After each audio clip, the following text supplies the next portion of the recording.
The mother has moved out of Norfolk so her two boys could live and learn in peace.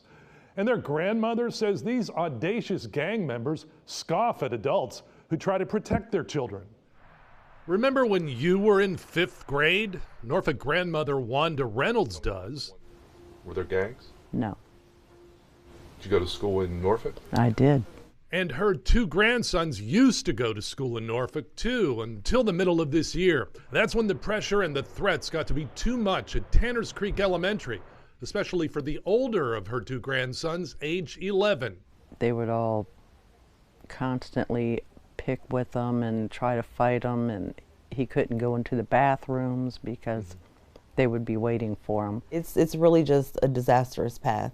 That's April Lewis, the boy's mother. She too attended Norfolk schools. Lewis says the pressure on her 11-year-old extended beyond school grounds. They were fighting him, picking on him, calling him names, trying to get other children against him because he wouldn't join the gang, even outside of school. Lewis has told teachers and administrators at Tanners Creek that she believes it's a sign of a much bigger problem. And when I had brought up about the gang violence, their excuse was, well, we can't prove that, it was gangs, even though these children are throwing up gang signs, talking about gangs and such. I feel like a lot of the older children and adults in certain communities are kind of grooming these children to join gangs at a young age.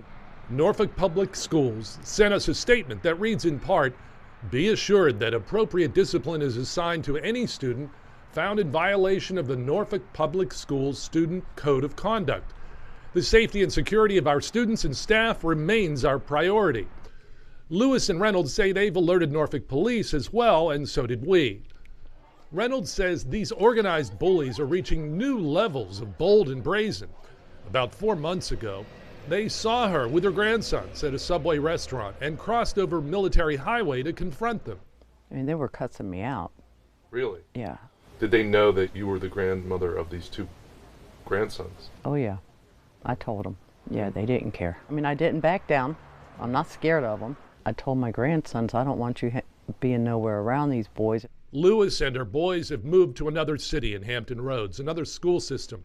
But the family has a tradition in Norfolk schools, one that appears to have come to an end.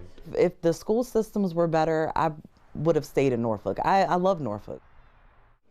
We've contacted all 7 cities in Hampton Roads, and the ones that have responded gave us useful resources for students and parents when it comes to gang activity in elementary schools. We have that information right now for you on wavy.com. Chris Horn, 10 on your side.